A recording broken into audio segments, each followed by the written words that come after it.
Good evening. Can you hear? I have a mic over here somewhere.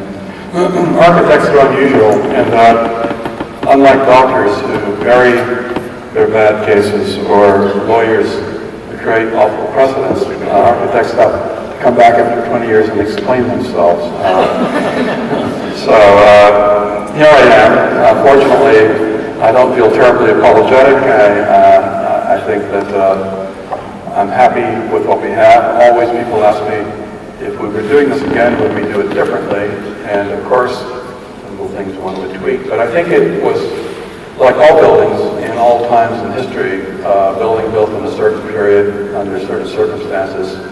And I'm very happy with what it stands for and what it is. My partner, Mr. Jones, who's not here this evening, and I, when I say we, I'm referring to him, we're essentially young practitioners and academics.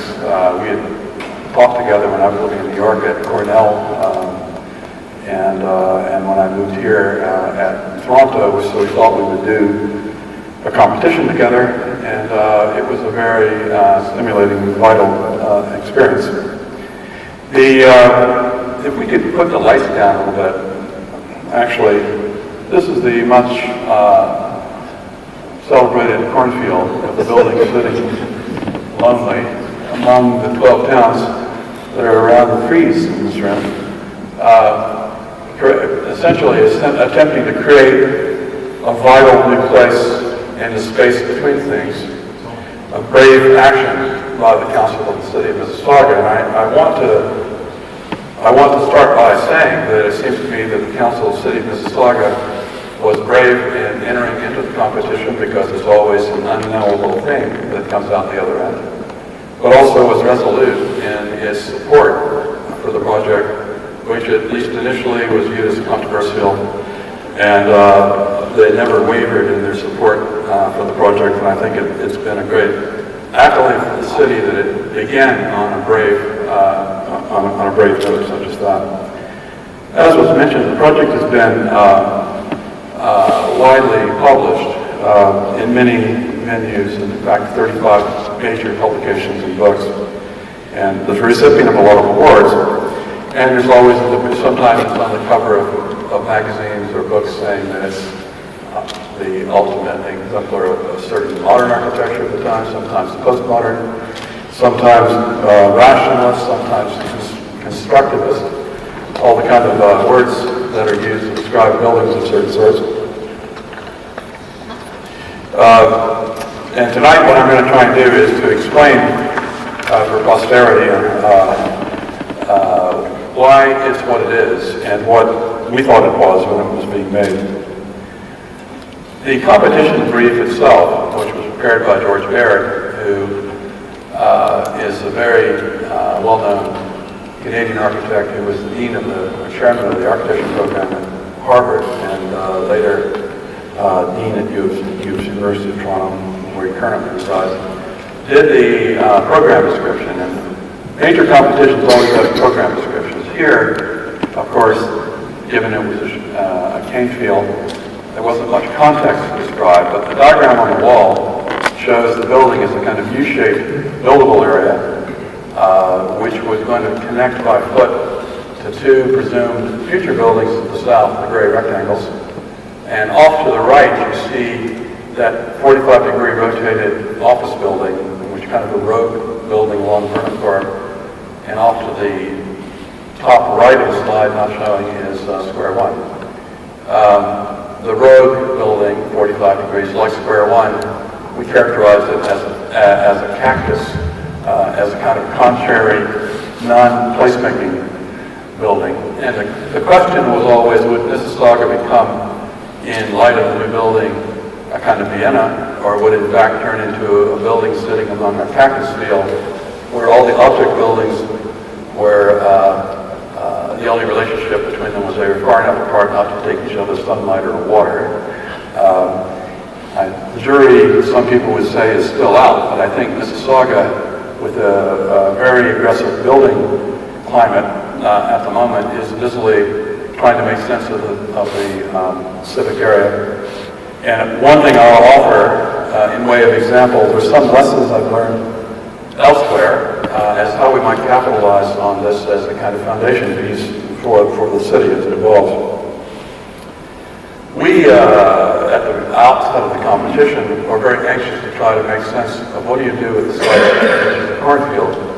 And we did all kinds of pseudo Stonehenge type ordnance assessments of the location of the site to try to discover if it has some hidden meaning that was not readily apparent.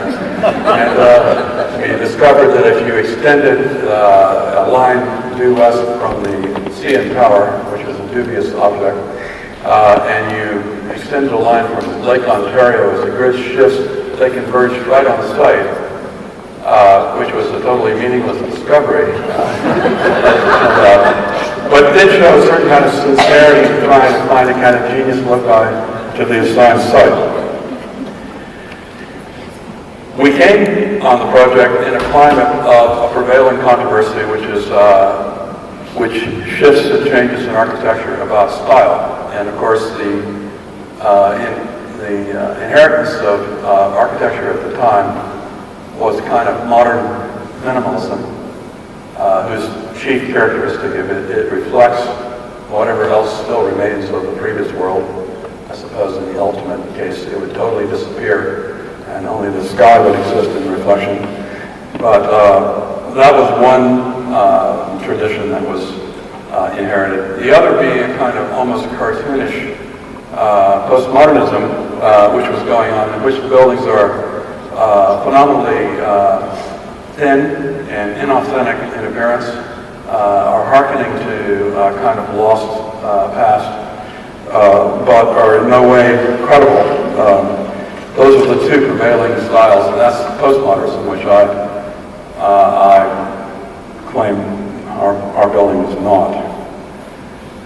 What we look for were other sources. Well, interestingly, in the 1950s, after World War II, a famous architect whose furniture you might have called Le Corbusier, a French architect, originally Swiss, who designed some lovely chairs. In fact, in the City Hall, we have some of them, the ones with the chrome tubes and the leather, heavy-looking club chairs.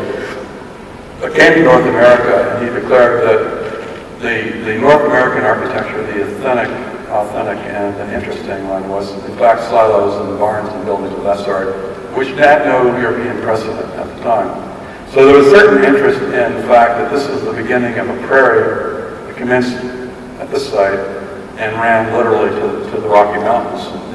The architecture, the idea of buildings as clusters of objects on an open landscape that protect themselves from the wind by the fact that they're clustered. And of course, there's the inherited tradition of institutional building making. This happens to be a building by Schinkel in Berlin, not a National Socialist building, but a building that was a product of his visits to Italy and the discovery of the Renaissance and neoclassical building tradition there.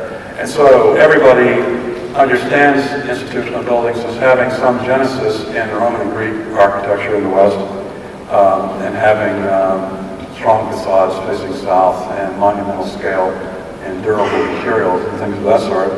And on the other hand, we have the tradition in Canada, and indeed in North America more generally, of large buildings that are made for practical reasons and constitute a kind of new architecture of interest. There was a lot of work being done, which we were interested in the early 20th century. On the left is a painting by Giorgio de Chirico, an Italian painter, and he painted a world of a kind of collage in which there were building fragments that were classical, as the reclining nude, neoclassical as in the building facades, a kind of too early for nuclear power stacks, but it appears to be one there, and there are trains, and enjoyed this idea of this world which had historical power by virtue of the juxtaposition of different periods and the relationship between them, and the fact that some move and some don't, some are big scale, some are featureless, some are very developed. And there was a famous architect who died early named Aldo Rossi, who did drawings like the one on the right, which was a takeoff from that. And so this notion of a fusion between two traditions, the tradition of building on the landscape in practical ways, and the notion of building in the classical tradition, which Canada, unlike the United States, has a much stronger connection to its European culture and never repudiated it, both contributed to a kind of attitude about the culture.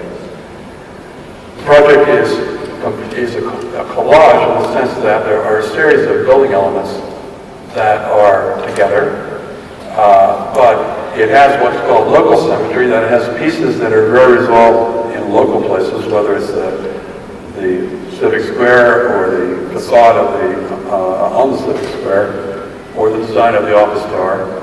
But it has asymmetry and incompleteness in its totality. And the reason for that, like a optimistic settler in North America, if you go and look at the farmhouse, there's the building in the front, which is the place of arrival of visitors, and then there are all the various buildings attached to it, which are interim buildings in progress. And so optimism would have it that you are expecting great growth and change, as Mississauga should reasonably expect. So the building wasn't trying to be a tidy end, but rather an open-ended beginning. Buildings made out of durable materials in a color that would be similar to the neoclassical tradition, which is kind of beige brick, probably be limestone in the neoclassical tradition, but built in a sturdy and substantial way with what architects call gravitas. That is, it has a lot of presence and anchorage and feels like it's always been there and it's never going to go away. Hazel's not here tonight, but I remember in the old city hall. Oh, she is here. Oh my God, what an honor. Hello, Hazel. I remember one night being called to city council at the old building to explain why it was we were buying $6 million worth of American bricks. I said, Michael, you got to come over here and explain this. The people are upset. So I came over there, and Hazel might correct me on my memory, but my memory was that there was a long discussion about a woman running an illegal tattoo parlor in her house preceding me, and there was a large discussion about an acquisition of pencils, wooden pencils, and whether the city was getting screwed in this pencil acquisition or not. And finally, around 10 o'clock or 10:30, the community access television was setting up to leave. And she said, no, you can't go, you have to hear the brick story. So she said, Michael, come explain the bricks. So I came over here and I was all armed with a long discussion about the bricks. And I said, well, the bricks are perfectly engineered units, every one precise. They have incredible compressive strength. They don't absorb water. They don't effervesce, which is when the salt comes out to the surface, they don't get white from salt migration to the surface of the bricks. And the councillors who were tired, their eyes glazed over and were unimpressed by this explanation. So finally I said, well, in the last glacial period, the Canadian clay of Foley was dragged down to Pennsylvania and Ohio, and we're not buying American bricks, we're repatriating Canadian clay.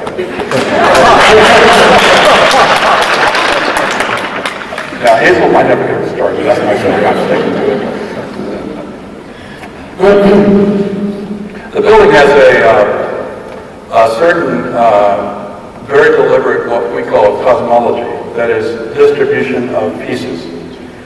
For example, the Civic Square, which was given in the program brief as the center, rightly, of the plan, is wrapped by a U-shaped formation, which a lot of studies on whether to try to build a building around all three sides. Ultimately, we decided to build a garden to the west, which is a kind of metaphor for the whole notion, a kind of migration of European settlers from east to west. The remnant amphitheater is to the right in the east. The facade is facing south, which is a virtually universal convention. And I'll later show you a few things in China that we've been doing. And there are very interesting similarities and differences between Oriental and Western buildings in that regard. The council chamber is to the right, the office building, again, to the west. And the clock tower observation building is set in a place where it is off-center so that it has no dominating kind of position in the plan. One of the problems that results in the plan, and why the Great Stair exists, is that the office building is a building quite large compared with the other pieces of the plan. And so it's been visually rotated back away a bit. And the result of that rotation is to create these trapezoidal spaces into which the stair was inserted, so that if you look at the building from the front, we'll look at some images in a minute, the sheer visual power of the office tower as a kind of eccentric big piece has been diffused a little bit by slight rotation to the northwest. In section, the idea is to try to make the lower part of the building navigable for the public, so that all of the main departments that have high public access, the council chamber and the Great Hall, are all part of a kind of promenade which changes in section, and you go upstairs and escalators to the upper levels. So if you look at, this was a study model from the competition period, you can see all the kind of fundamental ingredients are already present. One of the things, when I showed you the shot, the Schinkel slide of the round room, which reminds those of you who've been to Italy, have seen the Pantheon, which is arguably one of the most magnificent building in the Roman antiquity, which is a big dome circular building. Dome buildings, circular buildings are hard to make. This is a hard thing to make here. And because it's hard to make, it carries with it a certain kind of importance in the hierarchy of parts. So the council chamber is the circular piece. Surprisingly, a square room like the Great Hall, which is the great public forum, is almost as hard to make as a circular thing, because it is easier to make a rectangular building, which is the practical building, the building of the office building.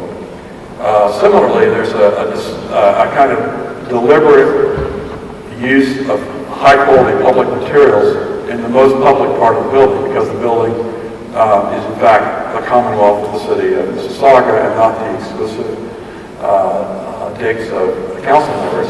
And so if you go down in the Great Hall, you'll see marble and granite and very refined things.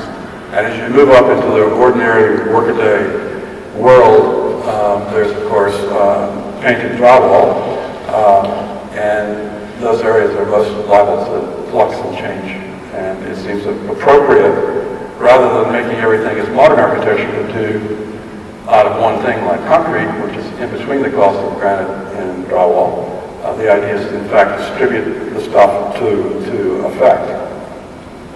The three principal spaces then that organize the building, and this is a bird's eye view, a very annoying kind of drawing to non-architects, but it's like you rip the three pieces off and you're looking underneath them, and then cut away in addition. So the council chamber is on the right, the Great Hall in the center, and the stair, which is also the rotation of the office tower on the left. Those are then also in this kind of counter promenade, and one of the wayfinding, pathfinding discussions was being had earlier tonight. This building started with the idea that a public building should be not secretive and not understandable, but rather the architecture and geometry of the building itself should explain itself. So from a distance you say, that's the council chamber.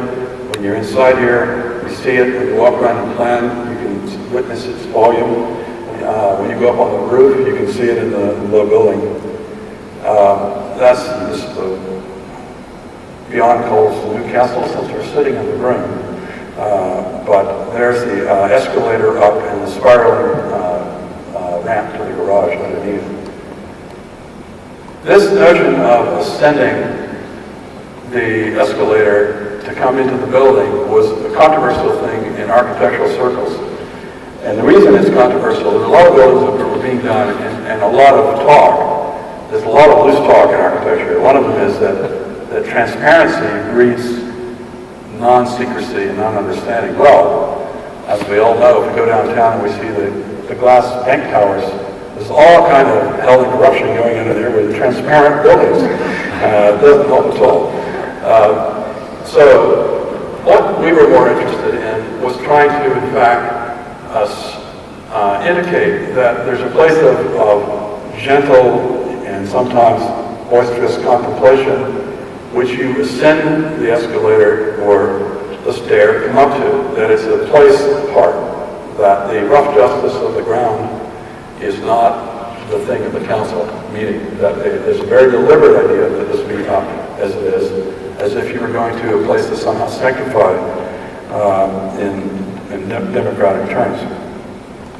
And on the right part of the slide, then you can see the skylight, which is used to illuminate the cylindrical volume which the council chamber is contained by, so that when you navigate the building inside it, you experience that. When you're in here, you know what that is. So when you go around the building, it's sort of an understandable thing, even though the building is quite large.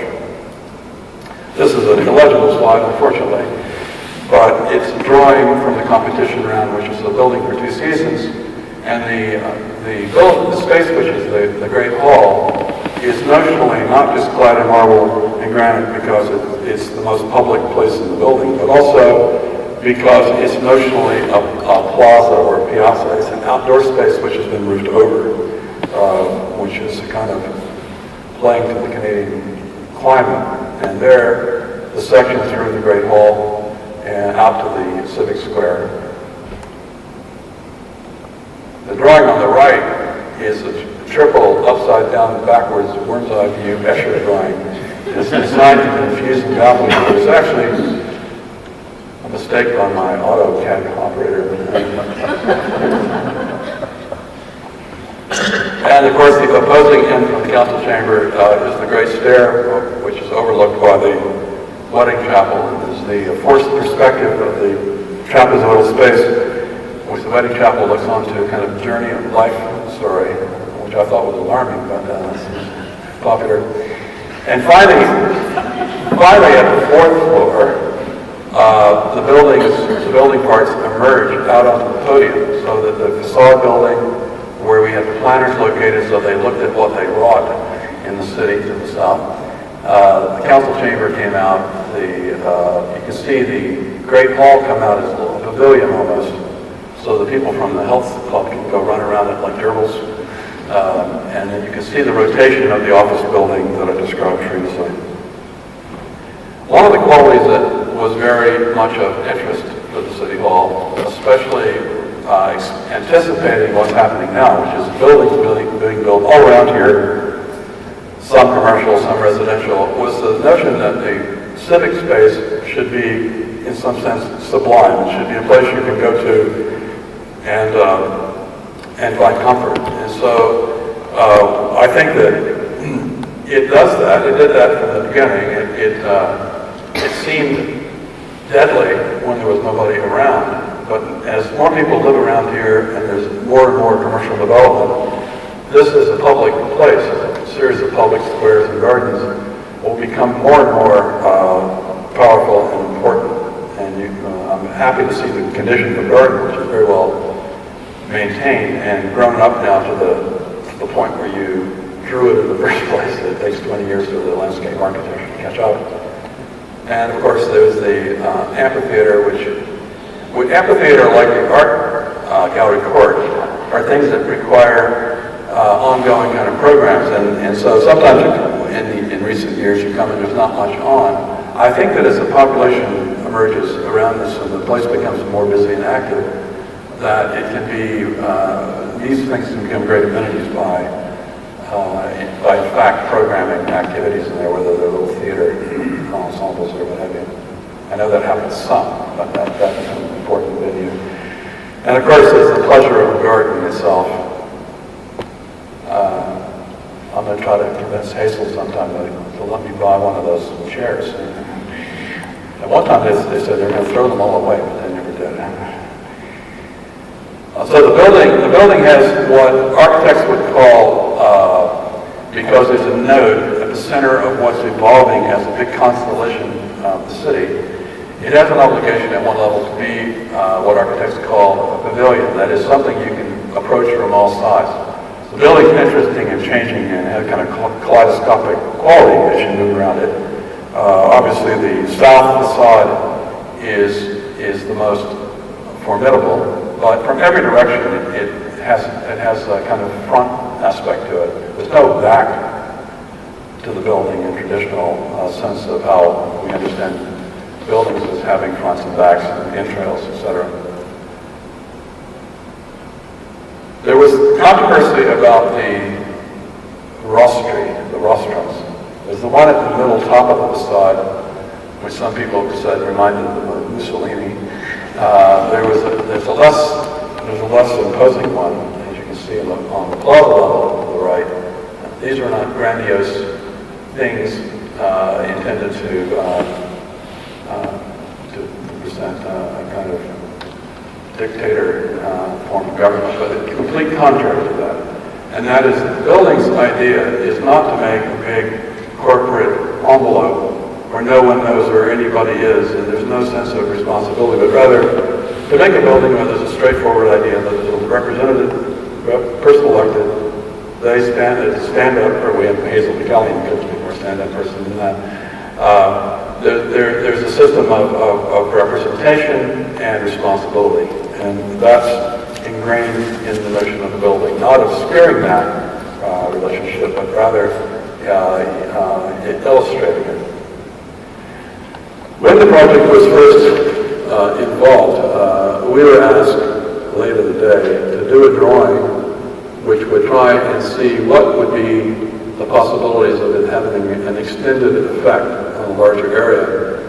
And we looked at that a little bit and spent a lot of time on this, but we discovered something which turned out was too late to realize, which was that Confederation Parkway, as it comes up from the south before it winds over to the west, had a direct view, something like Commonwealth Avenue in New York, in Boston, or Park Avenue in New York, which goes into the Panhandle. It was a moment where the City Hall could in fact be seen kilometers away, regardless of the building development in the future. That possibility is lost. So I think what, at the level of the City Hall, and there's now a lot of people working, I understand, on the City Hall Civic Centre area, is what we should understand is that the possibility is that of making a precinct where the City Hall is a central piece and it's a park and square, etc. And it's a characteristically different area than the rest of the city, rather than trying to do something which this diagram suggested, which was to make something which had a kind of axial visual possibility. City of Mississauga has now instituted an urban design review panel, which I'm a member of. And there are two kind of prime directives. This is Star Wars, this will be their prime directives. Does the design of each building tower represent distinct yet complementary architectural design? And number two, do the podium designs and ground floor facades represent and foster the appropriate interface with the public realm successfully? The first one has to do with the design of the building as an object. The second one has to do with, I say, the development of the public realm, because buildings are in fact the third dimension. They're the facades of streets and squares, so they also play a role in making public places. And so what I'm going to do now is show you some work we've done elsewhere, come back to my 7 lessons for Mississauga. And this is a bit like those of you who saw the Jodie Foster movie Contact a few years ago. The heavy transit system affects the form of the city, so that if you take Eglinton Avenue, which is a classic catastrophe, if it had a subway system, it would in fact create a corridor of development, and there would be built form sensibly along there. Instead, what we're going to get are kind of condominium buildings built sort of not very substantial ones. And sometime in the distant future, they might want to change that. But I have to tell you, the emperor, this is the trouble with condominium buildings, which no one has discovered yet. The Emperor Diocletian, the Roman emperor, in 376 AD, when he decided that empire was going down, he retired and moved to a place called Split, which is on the Dalmatian coast of now Yugoslavia, built a palace, died a few years later, split the palace up among his generals and family into condominium apartments. They're still there. Try and think the last time you heard of a big condominium building, not social housing, not rental housing, being taken down. Doesn't happen.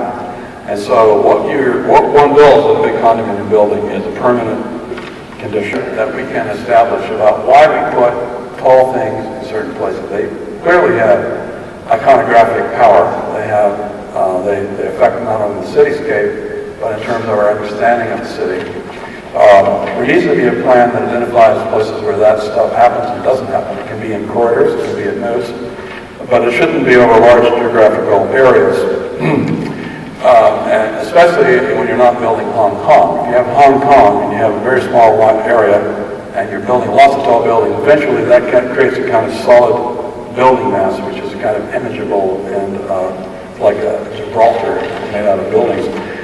When you have a space where you're trying to have it both ways, you're trying to make spacious relationships between tall buildings and have podia, a lot would end up with vast quantities of land with sort of things sticking up all around. Is that really where one wants to go? Fourth is don't depend on novelty or beauty as much as we might love novelty and beauty to bring coherence to the city. The idea that you can simply hope for really nicely designed things to solve the problem of the city is not true. A lot of cities that we would all think of, and we're having traveled, they're some of our favorite places. And there might be a Gaudi building in Barcelona, which is nice. There might be the Eiffel Tower in Paris. There might be a building that we love in London. But those cities don't hold together and aren't beautiful things because of individual buildings. They hold together and beautiful things because of certain coherence, particularly in terms of the relationship between buildings and streets. Number 5 is defend the street as public place. Number 1, there should be absolute rigorous design of streets as the place that we live. It's the shared commonwealth. Number 6 is to create a city of characterful places and precincts that are not all the same. That is, that Mississauga's got its original 12 towns. It also has other areas that are developed differently, like your waterfront, and finding characteristic and colorful aspects of those things and extending and intensify them so the city has got places with deliberately different qualities is a very valuable thing to do. We always should ask the question, what is the idea of any development? That's the idea from the developer's point of view. What is the idea from the city population's point of view as to what a development is contributing to the city? And finally, number 7, good cities require stewardship. It seems to me that the lessons I've learned everywhere is that good cities are not things that happen on their own volition. They happen because, and you can name any city you like, even in New York, which we think is the capital for enterprise, and I can tell you things that have happened which has in fact set a course of action there in very particular ways. So, this is, I'm told that I'm supposed to allow people to ask questions about all these outrageous opinions, but I would be happy to do that, or to try and explain anything else you want to know about the origin of the City Hall. Otherwise, thank you very much.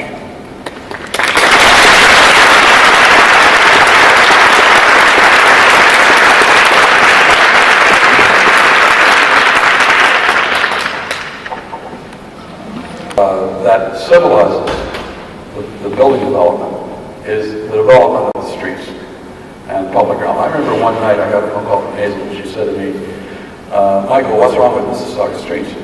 And I was getting all ready to make a kind of elaborate explanation, and before I could say it, she said, reverse frontages on arterial roads. That these things which look like a good idea are single issue solutions. Like you say, okay, arterial roads are busy, they're noisy, and so what we're going to do is have buildings turn their backs on them. Well, what that basically does is that declares that the street is a vehicular artery and not a public place when you do a thing like that. And in places like France and Germany and other places that have had similar problems. What they characteristically have done when you have a high-capacity road is they build a side road, a fronting road, and buildings face onto that, and it's slow speed, pedestrians on it, the buildings face onto it. So when you're driving through as a tourist, you still have the sense of the city having turned to face you, but you can't have 70 kilometer an hour traffic up against the face of a building, so you have to have landscape zones and fronting streets and other kind of devices. To me, the fundamental issue of Mississauga is to ask the question, not about buildings, that's an interesting discussion, ask the question about what is the street? What is the street? The street is not a public service. A street is a public place. And so the design of the street put back pressure on development to behave a certain way. And there should be a tremendous big discussion about the different kind of streets that you want to have, what their landscape characteristics are, how buildings are to relate to those streets. And to me, that's the most corrective course of action to take in cities. Obviously, there are things about tall buildings in terms of their quality, in terms of their wind effects, in terms of their base. I mean, a lot of times buildings being built in this Civic Centre early, there are buildings built on really important roads like Burnethorpe Road. And Burnethorpe Road, in the future, in the fullness of time, should be a promenade street. But instead, you get buildings that are condominiums right to the ground. That's a very bad mistake. The waterfront in Toronto, we have the same problem, that there's no demand initially in the first building for retail at the bottom of buildings, the first lonely kind of thing to show up. So what we say is the second floor of the building is the first level that condominiums can be sold. It has to be a minimum of 7 meters above grade. Developers can do what they want, except residential condominiums in the ground floor, and never can become residential condominiums. And what that means is, temporarily, they might be rental housing in the worst case scenario, they might be live workplaces, they might be medical offices, professional offices, where there's a potential for them to evolve to retail and public service uses. But if you this condominium thing, this is a death grip. And we have to look at what the consequences are of that kind of action on places where it's very sensitive. So I think the street is the place where it all converges, and there should be a lot, every city, not just Mississauga. Toronto has inherited a lot of historical streets that have certain qualities, and so they're sort of permanent. When you're building in a new area, there are always the people who want to optimize something. They're engineers. And then when we had a thing in Toronto, we were doing the waterfront work there. We said, okay, the City of Toronto Planning Department sent out a memo, and they asked all the departments in the city what they want. What does the Parks Department want in the streets? What does the TTC want? What does the road operators want? What do the bicycle advocates want? What the landscape architects want? You add this all together, it makes about a 150-meter wide street, right? And it's not happening. And so the point of it is that you have to see the street as fundamentally a public space, and things that are there, unless they're an expressway, have to moderate themselves in order to be able to coexist with other things that are there. It's an urban design problem, not a transportation problem in the street. So I say that emphasis starts with the street, and number two on the records. Yes. The clock tower. Yeah. Is it always the unfinished look? Was that the original plan? Yeah, because I want Hazel to hire me to come back and finish it. It was a trick. No, actually, the clock tower, this goes to the question of what I was saying before. It's skeletal in its nature, so although you can see it as kind of abstract, I think if I were doing it right now, I probably would take those members that are there and using louvers or translucent panels of some sort is to make the thing a kind of crystalline thing complete, right? But it wasn't a money thing. The city of Mississauga never said, no, you're not doing that because you ran out of money. No, I never said that. They were supportive right through, and they were only supportive because we never ran over budget. And they were supportive straight through. But I think there are little things like that that just like the idea of the Civic Centre being not a kind of pristine, symmetrical thing that looks complete and forever the same, but it invites a kind of open-ended evolution by virtue of asymmetry. Same thing about, the clock tower has a kind of quality of being constructed in the sense that it's something that's evolving. But there are little things like that that I would tune up if I were invited to do so. Good question.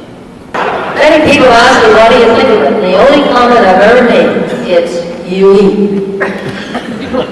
Because it is different. And I guess as you see the development around it, it stands out definitely. And yet it's been in every architectural magazine throughout the world. And we didn't run out of money. I still am asked, in fact, about a month ago, I was asked, when are you going to finish the tower? I said it will never be finished. But it's a conversational piece. In fact, it's the thing that most people talk about, is that tower. When are you going to complete it? And so it's quite exciting. So it's good. I was listening carefully to Michael's reminiscent on the architecture. But it is different. We're running out of space here, by the way. But we're not going to build another one. We're just going to look for other accommodation. We made some renovations here in the council chambers just recently, Michael, as I'm sure you noticed, and etc. But it really, I think that the other thing that is very attractive about it is the ceiling. And I can't recall the name of the I guess the painter. It was Sharon McCallion. Yeah. An amateur at the time. She was not she was not well known, but my, did she do a beautiful job. Well, actually, we had 6 women and had a combat team look like a SWAT team in here. We had a rotating stage scaffolding, and the women in a warehouse in Toronto painted all these stencils and did the gold leaf here in 6 days. It was quite a remarkable thing on this rotating. In fact, it's too bad the lights are on. You should put the lights on in the ceiling because it's beautiful. See the stars come out. This is actually researched at the planetarium to get the spring sky with the stars in their respective positions. I should tell you though about Prince Andrew, since he didn't like the building. Remember this, Prince Andrew agreed during the Falkland War to go and be a helicopter pilot levitating in front of Exocet missiles to keep them from hitting British ships. That's not an architectural critic.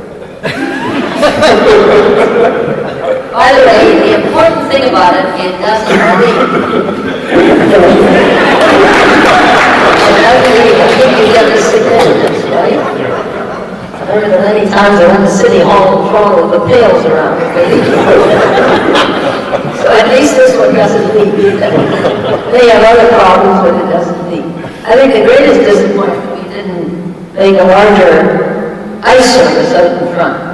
I think it's far too small. It's very popular and but now we're going to be doing some very exciting things in the City Hall. It took a while for the City Core to take off, and now it has.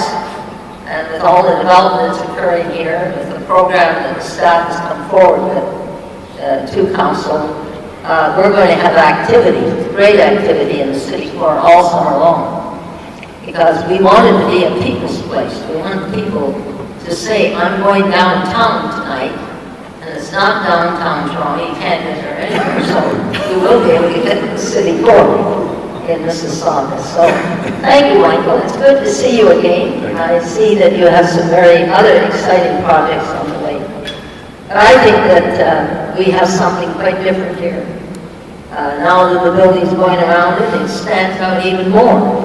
It's quite unique and quite attractive. And so we thank you for the contribution that you made towards it. And I think people appreciate it now. It took a while to sell it, I can only assure you. But it's all paid for when we go. We We didn't run out of money on the tower. We had the money to do it. And I think Dennis stood up very well. And unfortunately, we've grown out of the space, but that's another thing I like is that we incorporated all the villages in Mississauga, and the architecture. The architect did it. The streets goes over there. Sheridan's down there. It's in the direction of the communities. That's quite unique. Folks goes over there. Isn't it interesting that when they put the names around of all the communities, it's in the direction that they are located. I'm not sure for credit. That seems a little out of whack. We only have so much space. Thank you for appearing tonight at the special celebration of the heritage. I'd like you to know, Michael, that I turned over 1.2 million of my Mayor's Gala funds to the Community Foundation, and the funds will be used for art, for culture, and for heritage. That's what this group is all about, is preserving the heritage of our great city.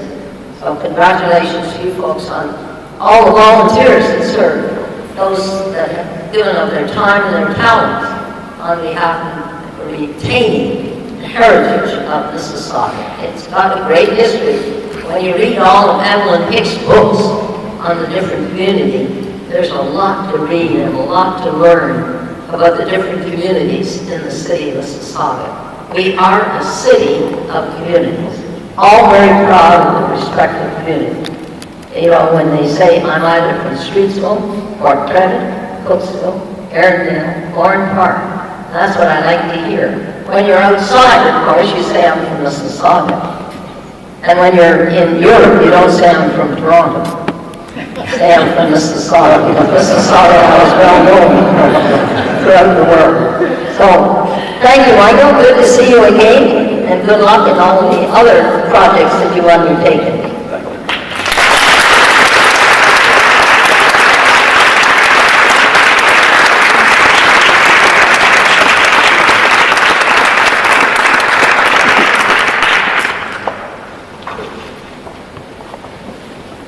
Ladies and gentlemen, thanks very much for your attention this evening. I hope you found it informative and interesting and certainly entertaining. Thank you, Madam Mayor, for your additional comments to bring us back to reality. While you weren't here, he was talking a whole lot of architectural stuff that he was looking for you to come through the door, you know, and then I know he got back down there very quickly after you got here. So, Michael, thank you again for explaining this to us. I think like any interesting iconic building or any mystery in life, that's kind of the fun with it, you know. If we don't know exactly what happened at the end of God with the wind, we don't know how the Sphinx got there. Maybe Mississauga City Hall still having some mystery to it 20 years after it was built. That just adds to its cachet. So I think it was all explainable. It would be very interesting. So you certainly need to be commended that all these years later you can assemble people here to try to not explain everything, but at least to tell us a little bit about the mysteries behind this building. And I know 100 years from now that they'll still be talking about this building. It's an excellent example of Canadian architecture, and we thank you again.